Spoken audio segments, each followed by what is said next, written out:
Welcome to this guide on cross-chain bridges. In this video, we'll explore how bridges enable the movement of assets between different blockchain networks.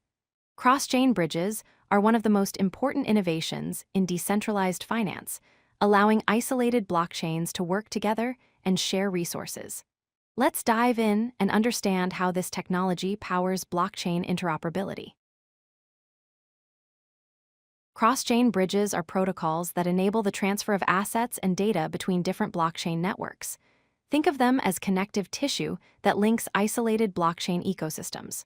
Bridges serve two main purposes. First, they connect blockchains that otherwise cannot communicate with each other. Second, they enable asset portability, meaning you can move your cryptocurrency from one blockchain to another.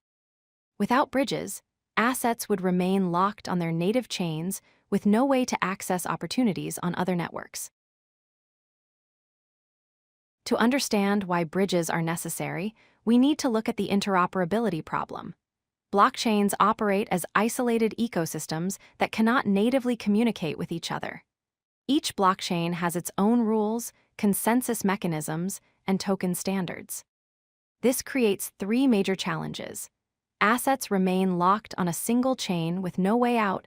There's no direct method to transfer tokens between different blockchains, and users cannot access decentralized applications on other networks. Bridges provide the solution to this fundamental problem. The basic mechanism of how bridges work involves two key steps.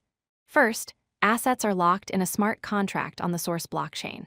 This means your original tokens are securely held and cannot be moved or spent. Second, equivalent tokens called wrap tokens are minted on the destination chain. These wrap tokens represent your original assets and can be used freely on the new blockchain. This lock and mint process ensures that the same asset isn't duplicated across chains, maintaining the integrity of the total supply. Let's walk through a practical example of the lock and mint process. Imagine you want to move 10 Ethereum from the Ethereum network to another blockchain. You would deposit your 10 Ethereum into a bridge contract on the source chain. The bridge contract locks these tokens, removing them from circulation. Once locked, the bridge then mints 10 wrapped Ethereum tokens on the destination chain. These wrapped tokens are pegged one-to-one with your original Ethereum and can be used just like native tokens on the destination blockchain. The reverse process is called burn and unlock, which allows you to get your original assets back. When you want to return to the source chain, you send your wrapped tokens to the bridge contract on the destination chain. The bridge burns these wrapped tokens, permanently removing them from circulation. After confirming the burn, the bridge contract on the source chain releases your original 10 Ethereum tokens back to your wallet. This ensures that wrapped tokens and original tokens are never in circulation at the same time. There are two main types of bridges based on their trust model. Trusted bridges rely on a central authority or federation to manage the bridging process. These are typically faster and simpler, but require you to trust the operators.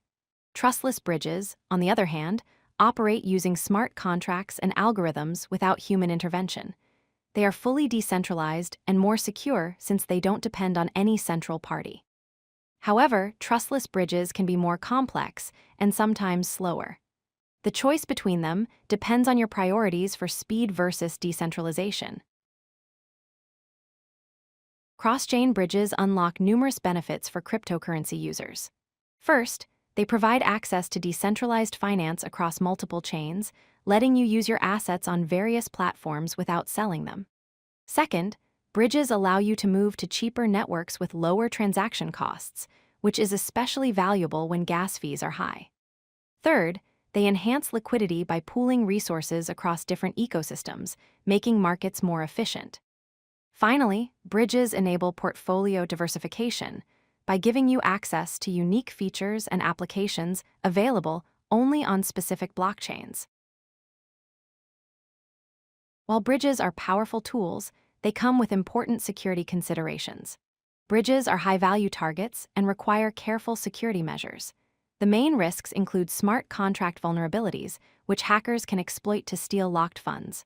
Trusted bridges also introduce centralization risks since you must rely on the bridge operators to act honestly. Additionally, some bridges have experienced major security breaches, resulting in significant losses.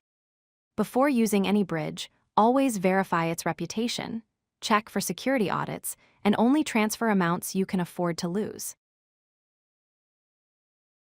Let's recap the key points about cross-chain bridges. Bridges enable interoperability between isolated blockchain networks, solving one of the biggest challenges in cryptocurrency. They work through lock and mint mechanisms, where original assets are secured on one chain while equivalent wrapped tokens are created on another. Users can choose between trusted bridges for speed and convenience or trustless bridges for maximum security and decentralization. Most importantly, remember that security and due diligence are critical when using bridges. Always research thoroughly before transferring assets across chains. Thank you for watching this guide on cross-chain bridges. If you like this video, hit that like button and don't forget to subscribe. Visit codelucky.com for more such useful content.